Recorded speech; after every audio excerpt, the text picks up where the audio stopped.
a Johannesburg hospital, children are learning to play before they die. They're the victims of AIDS, and the luckiest among them will only have 5 years of life. Most of them are orphans after inheriting the disease from their parents. Southern Africa now has the fastest rate of AIDS growth in the world. I think that we've had one child that died on admission. You know, that was the shortest day we've ever had here. So it really varies. I think the average length is around a month. We have about 5 deaths a month. So the emphasis at the hospital is on quality of life. I think what we try and do is make the children's deaths as comfortable as possible. So we offer palliative care, so we've got pain control, oxygen, drips, whatever they need to make their to make their deaths as comfortable as possible. And the children that are negative, we try and find families for. So yeah, I think in the end of the day, you actually feel like you are doing something to help these kids. In South Africa, there are 1,500 new cases of infection each day. The epidemic is threatening to wipe out the country's economic development. Victoria Makoko advises corporate South Africa on the AIDS crisis. It's going to be very hard when we look at economy and how the economy can be developed if we look at HIV and AIDS. We're going to be stuck again with a group of population that doesn't have enough skills to carry the country across. We're going to be economically disadvantaged by having young people that are economically active dying of HIV and AIDS. In a way, the future is, if we don't do anything now, the future is looking very bleak. And we have to do something to be able to economically survive. It's 7 o'clock in the morning in rural Zimbabwe, and 12-year-old Sipiwe has already been at work for 2 hours. Other children are getting ready for school, but for Sipiwe, things are different.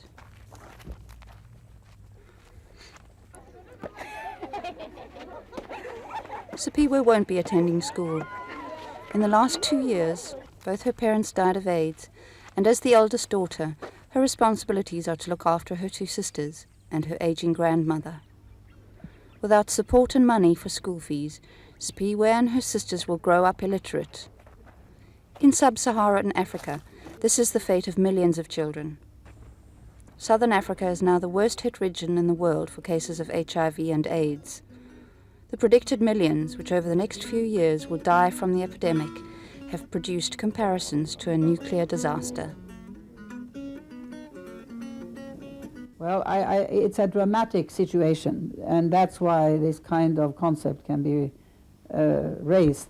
I feel it is more relevant to compare to the medieval times in Europe, where the plague, the common plague, spread and killed off 1/3 of the population in many cases. This is what we are seeing in some southern African countries.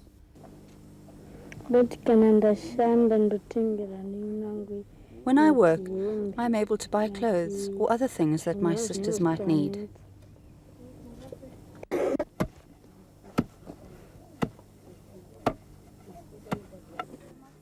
While Sipiwe continues to work at home, many orphans turn to prostitution to make a living. In her district, it's estimated that more than 30% of the population are infected with HIV and AIDS. My job is to help my sisters. I'm saving for their school fees, to buy them books.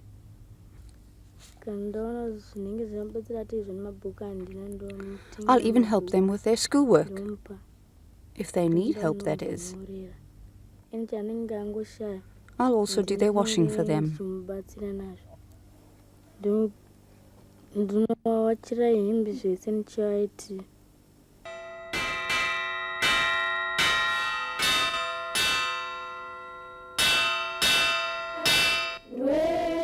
Another school day and the singing of the national anthem. The AIDS disaster has forced schools in Zimbabwe to intensify their education program to raise awareness of the epidemic. Forewarning the young is forearming them, and we have a life skills program for every school in Zimbabwe. The quality of that life skill teaching does vary from school to school, But I hope this is one of the things that the National AIDS Council will look into, that good information, good quality and comprehensive information is made available to children. I think there is an increasing awareness about the fundamental issues involved, and we need to see that health systems and communities deliver care, that people who have AIDS are treated, and that there is voluntary testing, and that people are given advice on how to deal with the situation. So these things are gradually developing now in many of the countries. I heard someone had rashes or pimples, as if they had herpes. How can you distinguish between herpes and AIDS?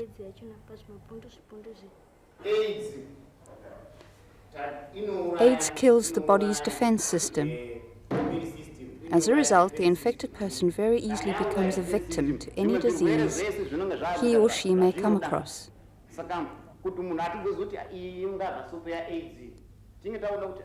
Even if it's tuberculosis or herpes, it becomes very difficult to cure.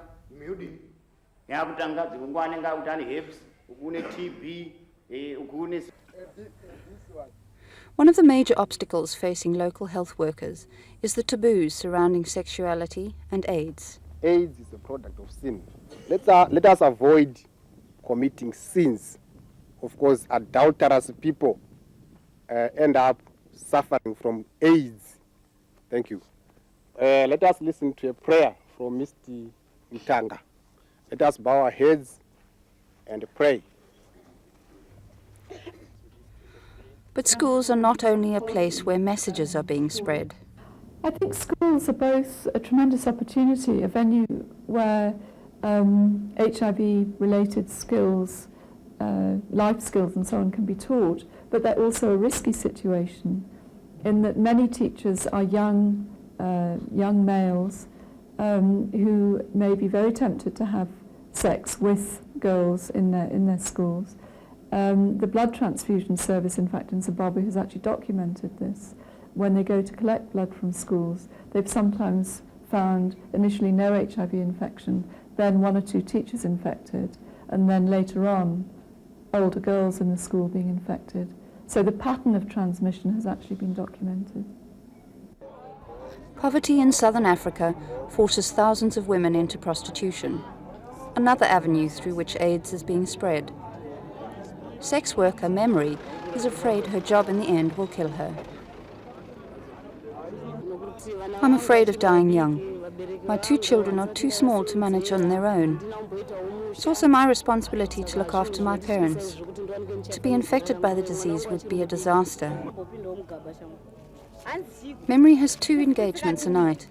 She insists she's still free of AIDS, but knows she's vulnerable. Sometimes men refuse to pay if they have to use condoms. Other times, customers who know they're infected will tear the condom. They want to spread the disease because they don't want to die alone.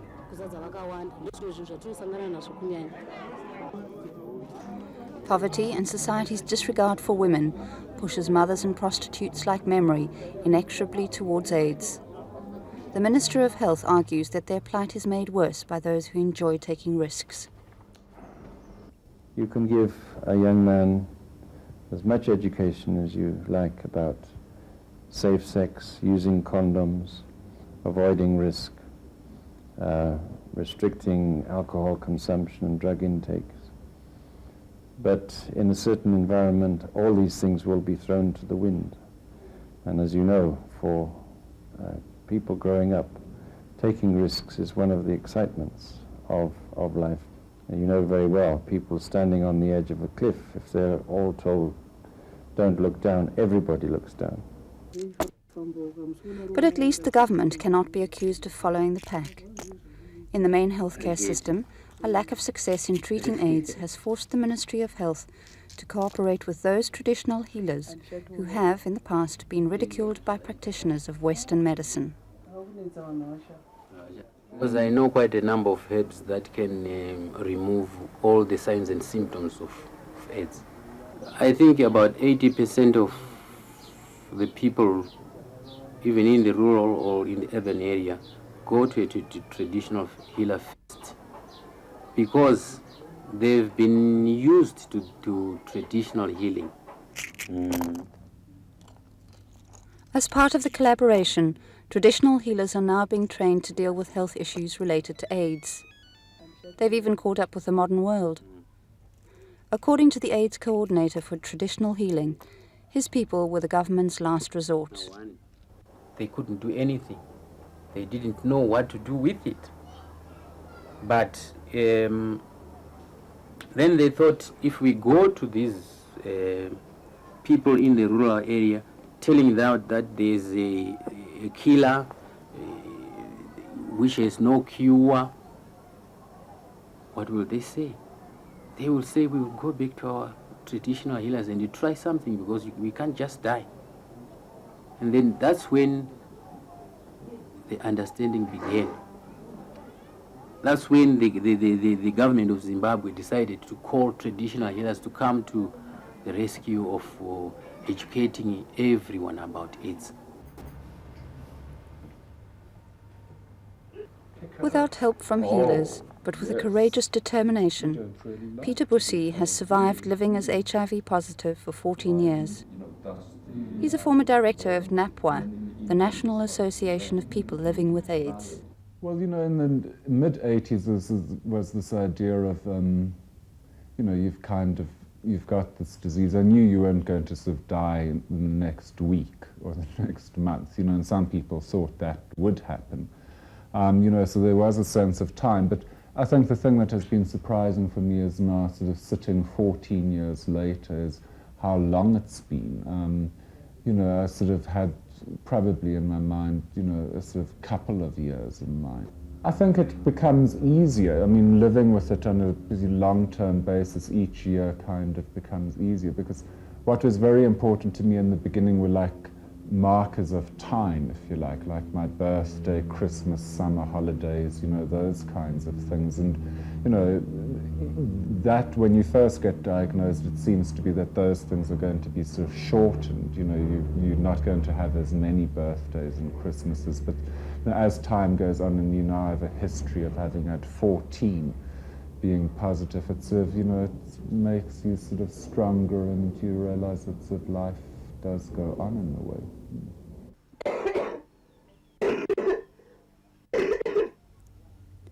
Beauty has not been so fortunate in fighting AIDS. She contracted the disease from her now deceased husband, and even at death's door, like so many of her countrymen, she refuses to accept her condition. I don't have AIDS, but we always hear statistics on the number that have the disease and the number that don't.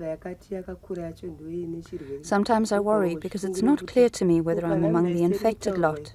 I'm afraid of the disease, because if I was infected, that would mean the end of my life. Although her days are numbered, Beauty still has plans for her 3 sons.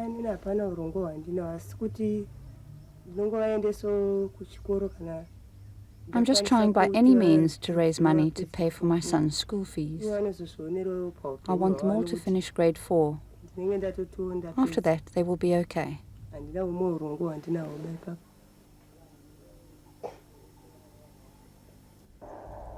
Nightfall, and Beauty ventures outside.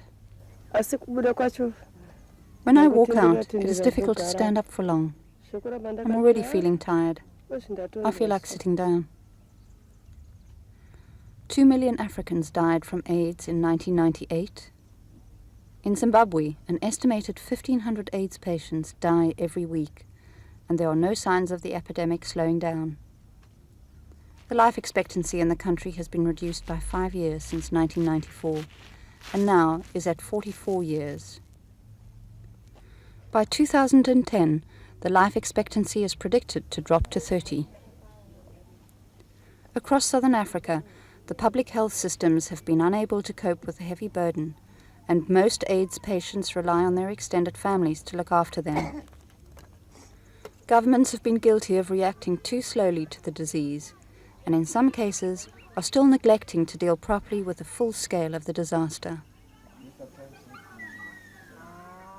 We need to attach the attention to changes in societies and to the responsibilities and the accountability of governments to put priority on fighting poverty and on focusing on health and education. That can be done with the help of bilateral donors, of the NGOs, and of course of the UN system, which is what we try to do. But we can never supersede the political responsibility and take over that from the institutions and the political bodies of the countries in question. It will never have sustained effect. But on the global issue of AIDS, many blame the attitude of the international community. The main focus of criticism has been levelled at the United States, which has repeatedly refused to settle its debt to the UN. It has been a great problem over the last decade or so that a big country and a major member country and member of the Security Council has not been paying its dues. It spreads the wrong message about not taking seriously commitments. So this is a major problem for the UN system, and it is still not solved, although we have been addressing it, and I have personally been speaking out very strongly in the UN General Assembly already 6-7 years ago on the issue. It still is a major stumbling block. In the meantime, people like Beauty continue to hang on to life. Without human intervention, her plight, like many others, will be left to the forces of nature.